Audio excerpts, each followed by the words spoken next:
Hello, everyone, and welcome to Jane Austen July 2026.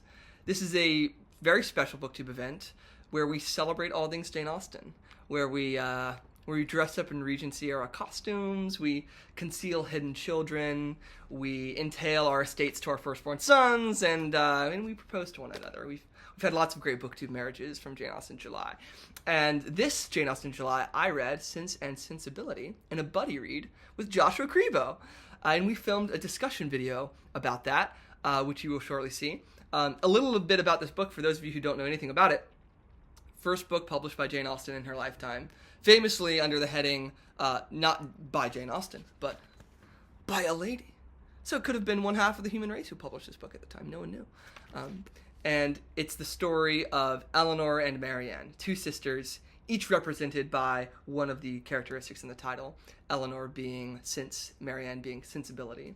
Eleanor's the more rational, one of your kind of common sense women who really understands the propriety of the times, who understands the importance of money and all of those sorts of things. And then you've got Marianne. She's the Byronic hero. She's staring out into the ocean, crying as she recites Byron, and she's very I don't know.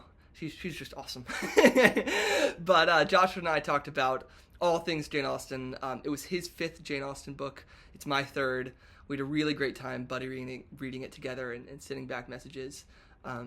And yeah, we had a little bit of a spoiler discussion. So if you haven't read Sense and Sensibility and you don't want it spoiled for you, then this is not the video to watch. Turn it off right now. But if you have read it, then I hope you enjoy our discussion where Joshua makes a lot of great articulate points and I windbag on and on. It's traditional discourse. Enjoy the discussion video, and I hope to see you all soon in another Jane Austen video. I enjoyed this so much, so I'm probably going to read more Jane Austen and talk about her on my channel. So more to come. But now, Jane Austen, Joshua Crebo, Denson, here we go. Bye. Hello, BookTube. Hi. Look at this! We have a guest today. Today's guest will need no introduction, I'm sure, for anyone who's not living under a freaking rock. This is Joshua Crebo, our Canadian poet in residence, booktuber extraordinaire. Hello. Welcome, Josh. Yeah, How are you? good. I'm good. I'm ready. I'm excited to talk about Sense and Sensibility here. I have, Yeah, wow, cool addition. Is that the Everyman?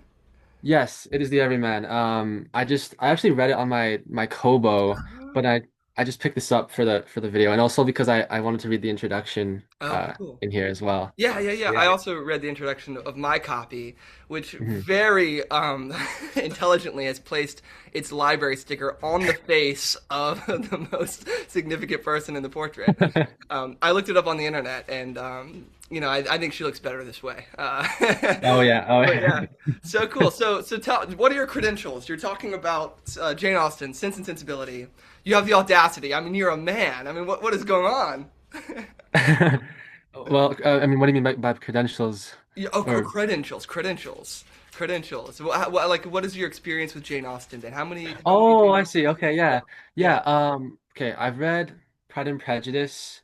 I think that was the first novel I read. Mm-mm, And then Emma and then Northanger Abbey, which I didn't really like so much. mm-mm, Um, and then Persuasion with Andrew. I mm-mm, read that last year, mm. and yeah, that's all I've read so far. So now, well, after this, there's just Mansfield Park. Yeah. Wow, you've Yeah, almost run the whole gauntlet. That's amazing. yeah, I'm and then halfway through myself. Yeah. okay, yeah, This is number three. Yeah, I read Pride and Prejudice like you first, and then yeah. Northanger Abbey in October last year because I heard it was the spooky Jane Austen novel, and I liked it too. But I also saw that it was like, it was published after her lifetime and it was written before everything else, and then this is my third, and what's funny is that I think the ones that are the least acclaimed by fans and critics are Sense and Sensibility and Northanger Abbey.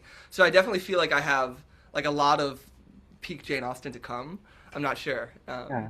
Yeah, It's interesting because like even though this one I mean it's less acclaimed, but I still enjoyed it so much. Like I'm thinking back to my experience with Persuasion, and maybe Persuasion was a better novel, but this was still, I mean, just her writing was perfect, I thought. And the characters are still felt so real, Yeah. and yeah. Yeah, so I felt the same way. A lot of the introduction of my book actually is sort of defending it against that. I don't know when it was happening. I don't know what the critical bodies were doing, but apparently Sense and Sensibility was not in favor at the time that Tony Tanner wrote this introduction. So he's kind of defending it. And his defense, I'm convinced by it. And basically, well, I guess, I don't know, do you want to give a small account of what this book is about before we launch it? I don't know if anyone watching this hasn't read Sense and Sensibility, but I guess if you Yeah. want to, yeah. Are we doing spoilers, do you think? Yeah, well, that's a great question. I mean, Um, I feel like we can maybe, yeah, but I think yeah. we can do spoilers. Yes, let's do spoilers. I mean, I think it's okay by now. Let's do spoilers. Yeah, let's do spoilers. Yeah, go on a rampage. What happens in Sense Okay. and Sensibility? Okay, so we have the Dashwoods. We have Eleanor and Marianne, who are two sisters. They get, I guess, at the start of the novel, they kind of get treated wrongly by their brother, Mm, their half brother.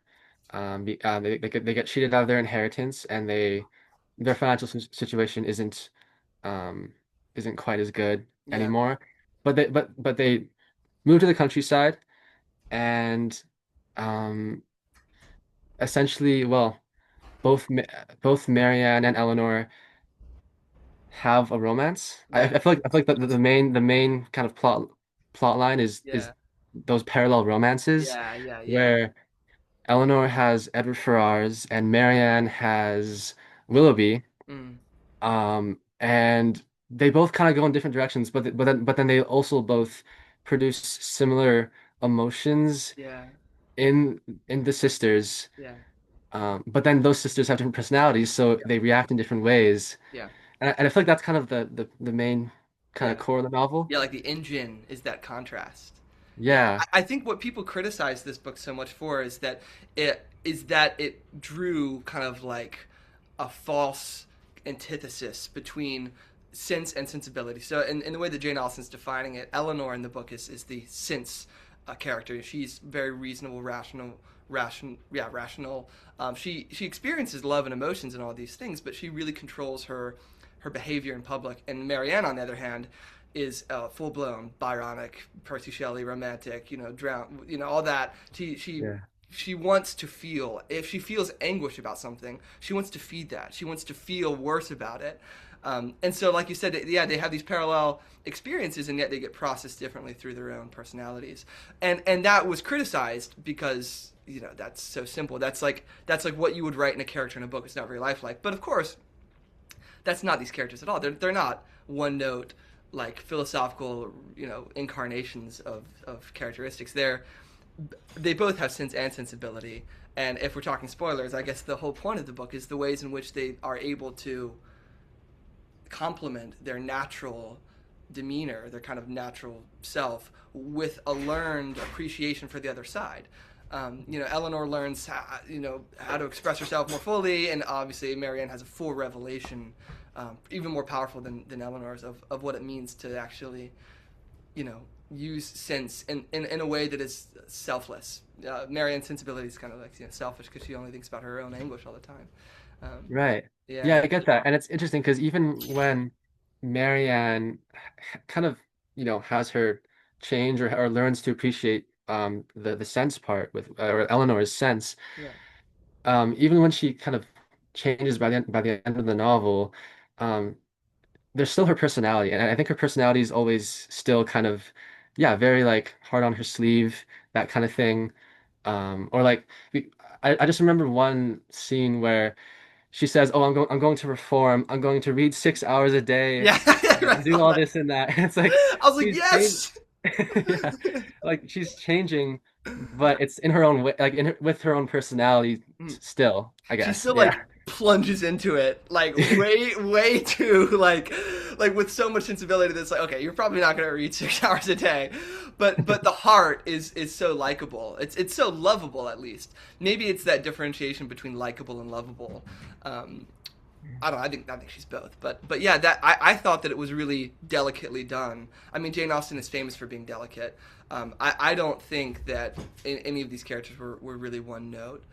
Besides maybe Mr. Palmer, he was a Yeah, pretty one note character, but also maybe realistic. Mr. Palmer was just this guy in the book who's just like an a hole, and yeah, he was.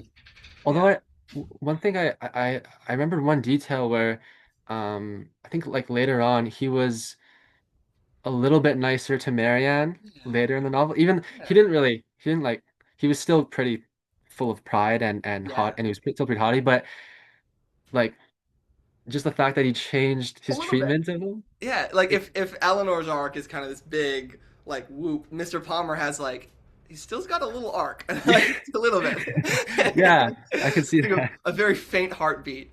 Yeah, Yeah, yeah, and so yeah, so I mean, I guess every Jane Austen book is about well, it's about a lot of things. One thing that every Jane Austen book is subtly about is about money, and it's exactly what you said at the very beginning, is that they're kind of cheated out of their inheritance, but it's so well done.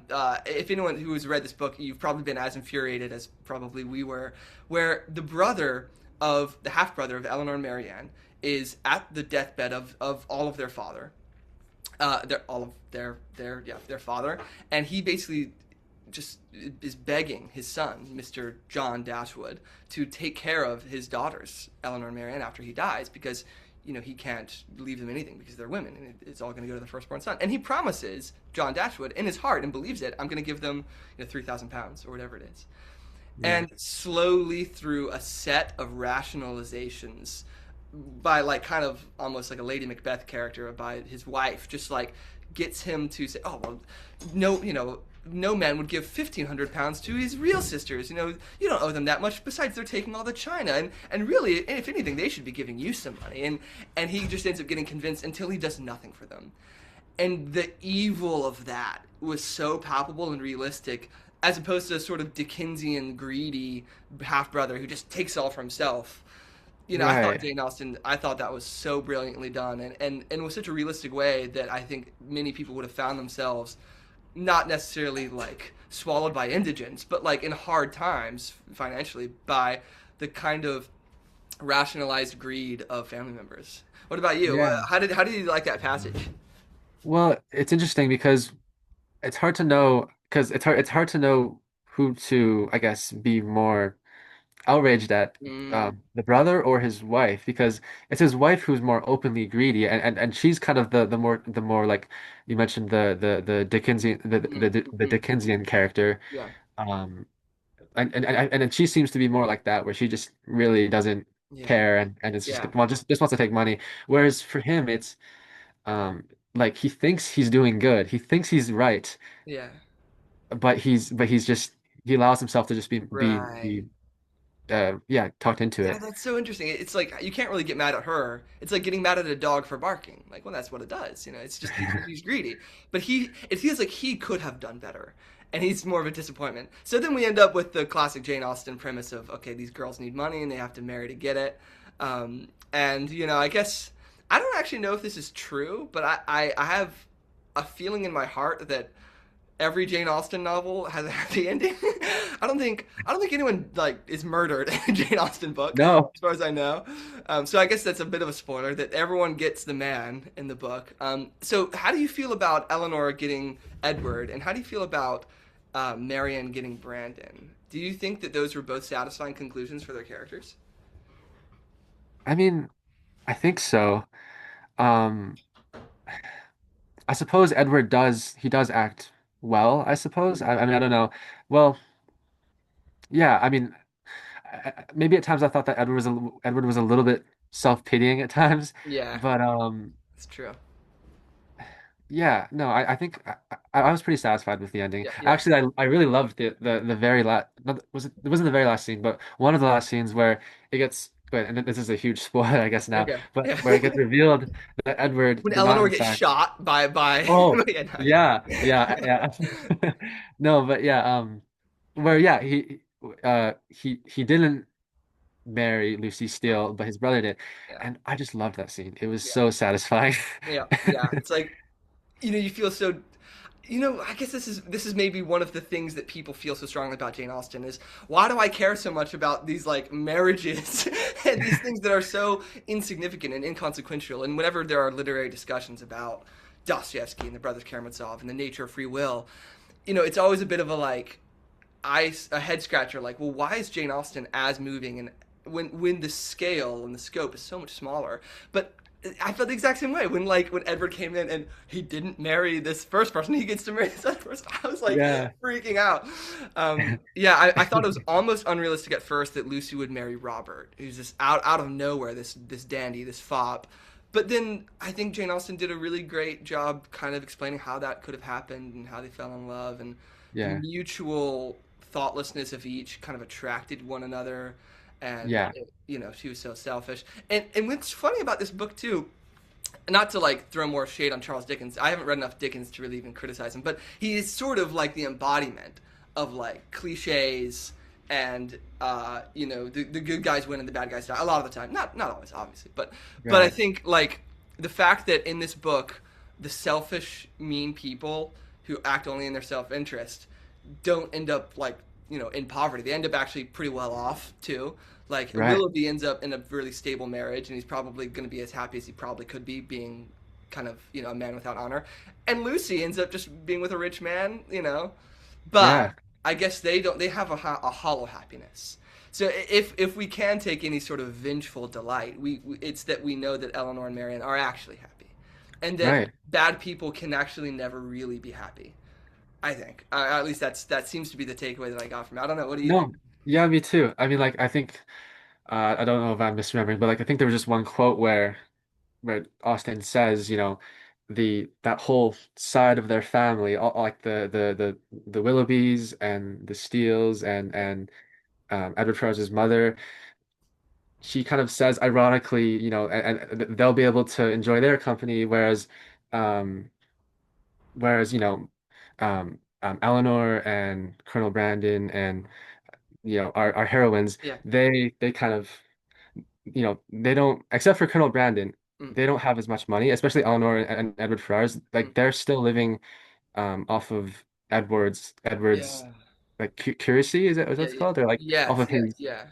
yeah. Yeah. So And I think a like, little bit of Miss Ferrars. I think she gave him like a little bit of money too. oh, I think. okay, Yeah. okay. Yeah. Yeah. I forgot But about it's that. still Okay. like they're not living the high life. I think. Yeah. I mean, all of these people in the book have servants. Okay, Which that's is true. good to remember. Right. But yeah. It's not like it's not like the Dashwoods are actually like in poverty or anything, but No. No. No. they're just like less than what they were before. Yeah. Yeah. Exactly. Yeah. Yeah. It's Yeah. interesting that there is that theme running throughout of like there are moments in the book where the bad people like each other. There's this great sentence in the book actually, where Lady Middleton and Miss John Dashwood, both people Mhm. who are famous for like not Lady Middleton just really cares about her kids, which is an endearing, somewhat redeeming quality, but she doesn't really care about other people, and she's a little selfish and a little cold. Mhm. And Miss John Dashwood is just like very cold and greedy and self-absorbed and only has her self-interest in mind. And when they meet Mhm. each other, there's a sentence in the book, and it's the only sentence we get where they interact, where Jane Austen says they're mutually attracted to one another by their sense of coldness, or something like that. Like they Right. liked that about each other. They saw kind of this sort of camaraderie in that. And there's almost some sort of cosmic justice in all the bad people getting together and all the good people getting together.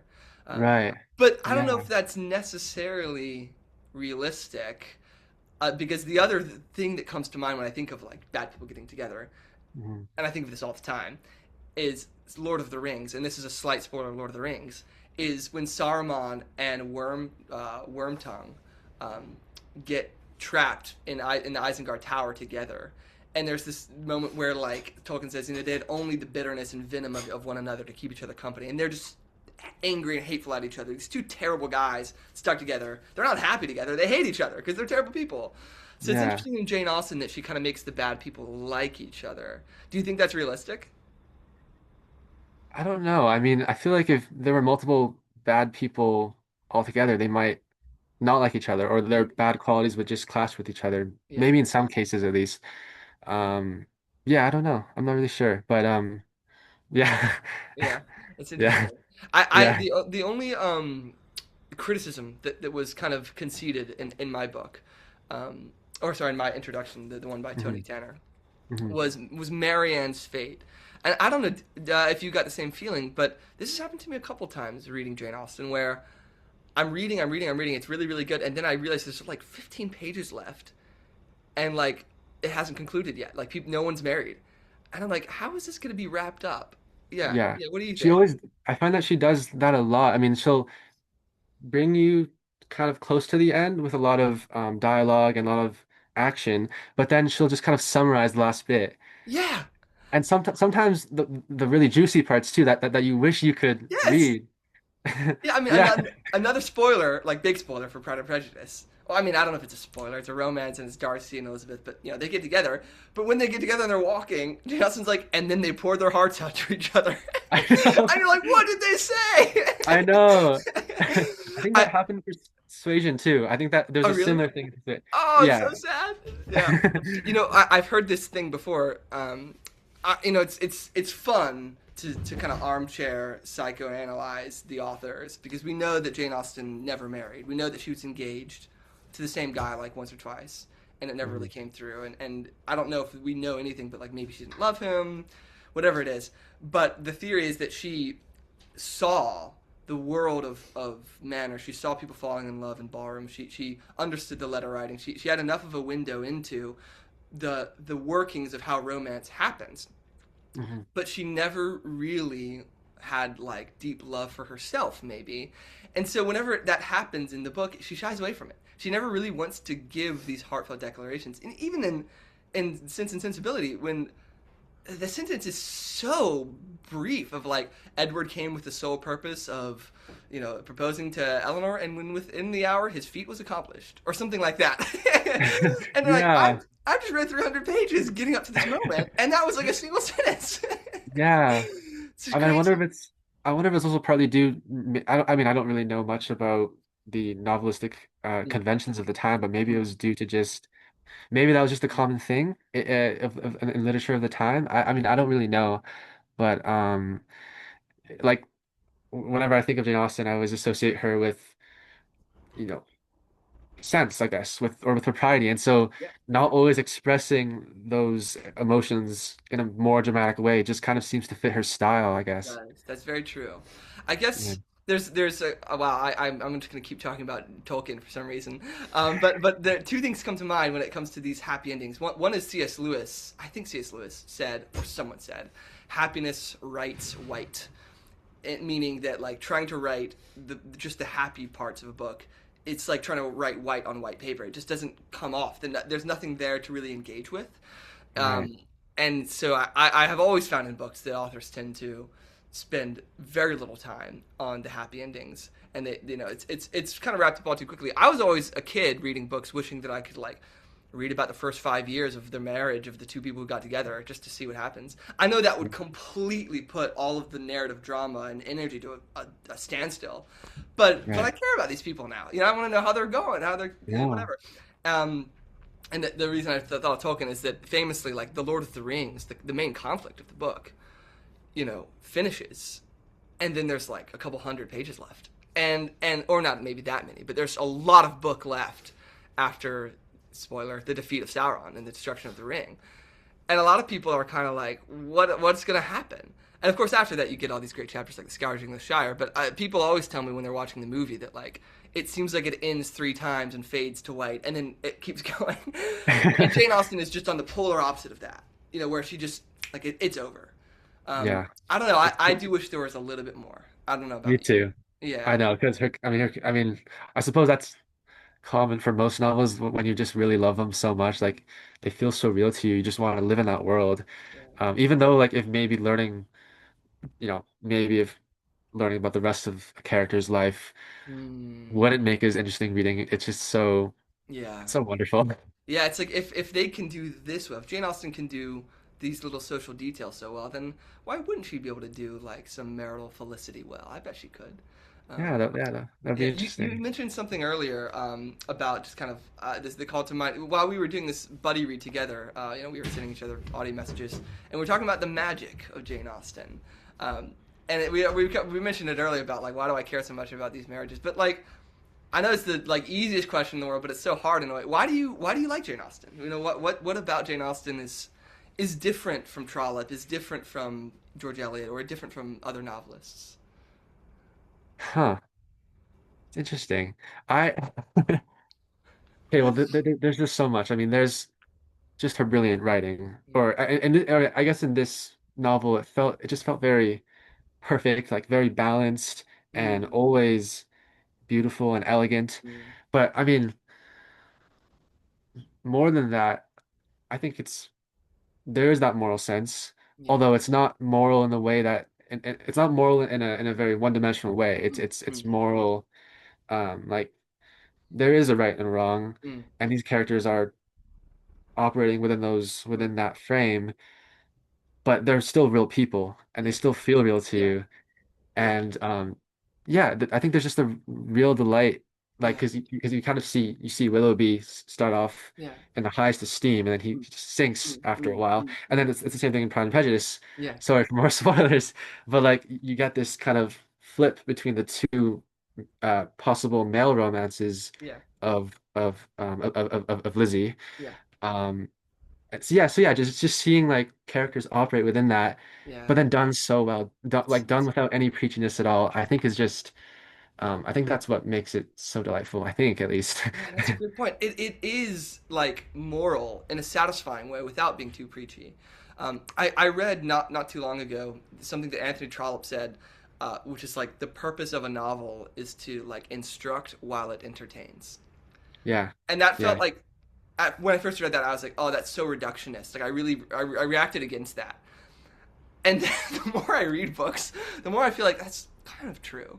And I think we, yeah, we both are a little averse to the idea of like, books are, you know, pieces of, they're quarries to be mined to extract improving bits of wisdom. Like that, no, of course not. Like we read books for pleasure and they're wonderful. But of course, we learn from them, how can we not? And I think Jane Austen, because, I mean, how do I put it? It's almost like you can be a genius in many ways, but it's a rare thing to be a genius of emotional intelligence. I think that's just a very rare quality, and I think much more people have a very good sense of emotional intelligence of what's happening around them than can actually express it. I think most people have like a very strong like they know what's going on in a social situation, but I like for me personally, I feel like I know what's going on, but I actually have no clue how to behave myself. So it's like, but Jane Austen apparently, at least when she's God of a book, she knows exactly what she's doing.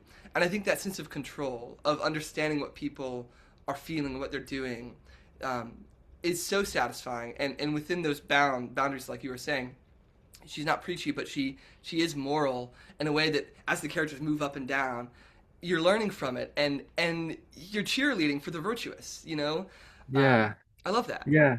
No, I agree with you, and about like control as well. You're right. Like she's really good at just I guess writing a really like dramatic story within such small confines, I Yeah. guess, Mm. within just a domestic story. And like and even with very small details, like I remember near the end, when Edward was telling Eleanor and the family that he didn't marry Lucy Steele, Mm. she Austen described how Edward was cutting like the sheath with Yeah, his the scissors just scissors. absentmindedly. Yeah, that was like a PG Woodhouse moment. I don't know if you've read any PG Woodhouse, but like a character will be talking about like his forlorn love, and he'll take the Price's China vase and he'll just smash it while he's thinking. Like they'll just like while they're so lost, they'll just destroy things. I thought that was a great touch. Yeah, and it's so fitting for his character too, because he is kind of a more um like kind of dreamy minded character. I don't know Mm. that's not a very good adjective, No, but no, like totally. Yeah, he's a little bit more um abstract, I guess, or yeah, yeah, abstracted.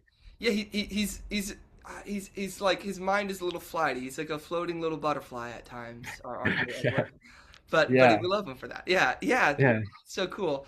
Um, Yeah, God, it was so yeah, good. I think Marianne getting wrapped up with Brandon, I think that should have been developed more. I think so. The criticism that Tanner says is that she wraps up Marianne with Brandon so economically that it feels like she's relegating Marianne to like fit in her place in the symmetry of the novel. Okay, Eleanor got Edward, and the whole kind of build up to that was fleshed out. And by the time that's finished, Jane Austen's like, well, I've already kind of done the happy ending, so I just got to wrap it up. And the way she puts it, it's like there's a confederation against her, the confederation of her mother, of Eleanor, of Edward, of Colonel Brandon. What could she do? And it's like, well, she could not be in love with him and not marry him if she doesn't like him. You know, Right. Yeah. I would much rather have seen the ways in which Marianne's newfound sense of sense allows her to see the good in Colonel Brandon, despite the Yeah. fact that he's kind of aloof in public, and despite the fact that he's so grave, that she can see that, and that her natural love is guided by sense. Um, Yeah. but instead, yeah, yeah, No, I agree. Like all of that, all the description of Marianne and Colonel Brandon's courtship is just stuffed into the very last yeah, two chapters. it's nothing. There's no actual described action of Yeah, them yeah. liking each other. Yeah, the only piece of like heartwarming writing we get about that was that something along the lines of Marianne could never love in halves, and soon she loved Colonel Brandon as much as she had ever loved Willoughby or more, or something like that. But Yeah. it's just written off a little bit too quickly, in my opinion, and it is interesting to see that Jane Austen like doesn't want to get into the gooey stuff of lovey-dovey like happiness like that. Um, Yeah. I don't know. Yeah, I could have done with a lot more because I mean, but although if you're thinking about Jane Austen within the I guess we're about to run out of time. Oh no, we have 10 minutes. We're so fine. Okay, Um, okay, awesome. I guess if we're thinking about the like Jane Austen books all taking place in the same world, um, that sort of relationship is a little bit more analogous to Pride and Prejudice, where there's a more grave, somber guy, and you get to kind of learn more about him. I think it's very different, of course, and I think I love Darcy much more than Colonel Brandon. Um, Right. but yeah, Yeah, yeah, they are very similar, aren't they? Colonel Brandon and Darcy, because they both have a young girl in their care who yeah, gets taken advantage yeah, of yes, by wow, the villain of the story. yes, yeah. I thought about that. I thought about the Willoughby Wickham parallel was so close that I was almost like self plagiarism, but it's fine. It's because it's so Yeah. good. Even their Um, names are double used. yeah, wait a minute. This is the same book. I mean, Pride and Prejudice, Sense and Sensibility. That's so interesting. Yeah. Yeah, one of the I don't know. So what's funny about reading this book, and one of the great things about reading, it's just the way it gives form and shape to your own inner thoughts. And sometimes we have thoughts in life that don't even take shape really. They're just kind of fleeting shadows of feelings we have as we experience the world. Montaigne would talk about these kind of fleeting shadows, and he said that when he writes them down, you actually understand what you've been feeling and thinking. And I think reading does the same thing too. You really actually start to understand yourself. One of the things I've been thinking about in my own life recently is about like if you want to try to be a good person and do the right thing, whatever it is. I've been thinking about how we have our rationality, we have our like brains, our sense, and then we kind of have like our heart. We have our sense of reason and emotion. I've really been thinking about reason and emotion recently, about the ways in my life in which sometimes I've been guided to do something that I think was like a step in the right direction, to just, trying to be someone who's like, a kinder, more empathetic, loving person for all people and animals or whatever. And the thing that got me there was not my heart, it was my reason. Because, if we're born into a culture, Montaigne also talks about this, our cultural values will feel right no matter what. You'll always feel, if you're born into slavery in the Roman Empire, that you'll feel like the justness of slavery. You'll feel the justness that women are inferior if you're born, in human history pretty much. You feel that way, even if it's not real. And reason is the thing that kind of gets you there, that makes you kind of more empathetic, more loving, whatever. But then the opposite side of that is, of course, that sometimes in my life, it's not just that there's a culture that gives me feelings. Sometimes I feel some way that I can't really understand rationally, and I act on it, and then that actually was the right thing, and my reasoning was actually kind of corrupted, and I was rationalizing things too much, and that got me there. And so, of course, reading Sense and Sensibility, if I wanted to map emotions and reason, map emotions onto sense and sensibility, map reason onto sense. And this book really gave me a really deeper understanding of how much those two things have to coincide and like exist together. And I think one of the ways in which Jane Austen shows that is not only how each individual character, Eleanor and Marianne, blend those two qualities together to kind of self-actualize, but the ways in which they themselves, as characters, come together and become closer over the book. I think that was like a beautiful representation of that idea because they're really separated throughout most of the course of the book. They won't talk to each other, but Right. then as events kind of start taking place and they realize their faults, they confess to one another and they're closer. And I don't know, that gave me a really like good sense of like warmth. What about you? Do you feel at all that this book kind of gave you an insight into your own life or I thoughts? think, I mean, definitely. I definitely understand that whole reason and emotion thing. I saw that, and I very much saw that play in the Mm, book. Um, and it's interesting because I think that, you know, we can call Eleanor more so the embodiment of mm, sense, but because we're in her consciousness so much, we see when she feels emotion, and she mm, does feel emotion all throughout this mm, novel. mm, So, I mean, yeah, I guess there is always that kind of combination between the two things, and maybe it seems like maybe Jane Austen kind of wants to reinforce the sense part more. She kind yeah, of yeah, values reason more, yeah. It because doesn't. Marianne's the one who changes, whereas Eleanor doesn't really change. She's really sympathetic, and we're always kind of in her mind, but she's more of a static character. Yeah. Whereas Marianne is the one who, it's interesting because like we're not in her mind, we're watching her, but she's the one who's changing, and usually that's the protagonist who's doing the changing. That's so interesting. Yeah. Yeah, Yeah. yeah. But yeah, what was my point even? I don't really know, I think but I know what you mean though. It's like we're with Eleanor the whole time. And I think that it makes sense that we are with Eleanor because she's kind of reasonable and it's easier to kind of follow the reasonable one. It would be a little bit more all over the place if you're following Marianne's emotions maybe. that makes Um, sense. Yeah, but like exactly like you said, Eleanor changes less than Marianne. Marianne has a clear revelation. I think Eleanor, I mean, the two moments in the book, one of the most heartfelt moments in the book, and we mentioned this when we were talking over like Voxer, is when Marianne gets these letters from Willoughby and is just shattered by his coldness and his cruelty. And Eleanor comes in the room, sees her, like consoles her, and then bursts into tears with her. Eleanor, the rational one, and they're right, able to connect in this way that is so meaningful, and it's so not two dimensional. You know, it's so not what the critics would say of this book that it's oh, right. it's too it's It's their humanity taking precedence over whatever morality Jane Austen wants to yeah reinforce. yeah It's them being actual characters, yes which is yeah why this is it's so delightful. so good dude yeah I mean. Oh man, yeah. So I guess it just makes sense. But I think Eleanor shows a little bit of change too at near the end when Edward cuts the scissors, and he says, "I'm not married to Lucy's deal," and she just bursts into tears and runs away. I thought that was like such a Marianne moment. I was like, oh, we've kind of done a little bit of a a helix moment there where the two characters have kind of played each other's parts. That was very satisfying to me. Yeah, no, I agree. I agree. Super cool, super cool. Okay, Yeah. so we have 3 minutes left, so we should probably wrap it up. Um, Okay. what final verdict? Sense and Sensibility. What are your thoughts? Like Jane Austen ranking. What do you think? Okay, I need to reread Pride and Prejudice first, but I will say I liked it more than I thought I would. Hmm. Um, pro I would say for me, I mean, Pride and Prejudice and Persuasion are my top two. But I think I may have liked this more than Emma even. Cool. Okay. Cool. Um, but yeah. What about you? Yeah, I mean, I told you this earlier, but like Pride and Prejudice is like part of my DNA because my family grew up watching the movie from 2005. I read it and loved it. I listened to it. I listened to Steve read it. And then I rewatched the movie and seen the BBC adaptation. It's iconic. I don't know if anything can compare to that. But I enjoyed it more than I thought too because this is, I think this is the first published work of Jane Austen.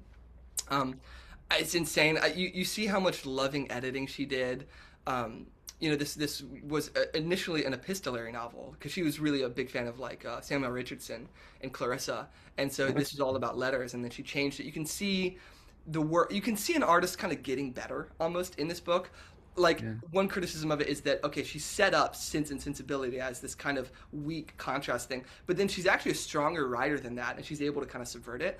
So I was really satisfied with it. I thought it was really beautiful, and it leaves me feeling so excited for the rest of Jane Austen to come. Me Um, too.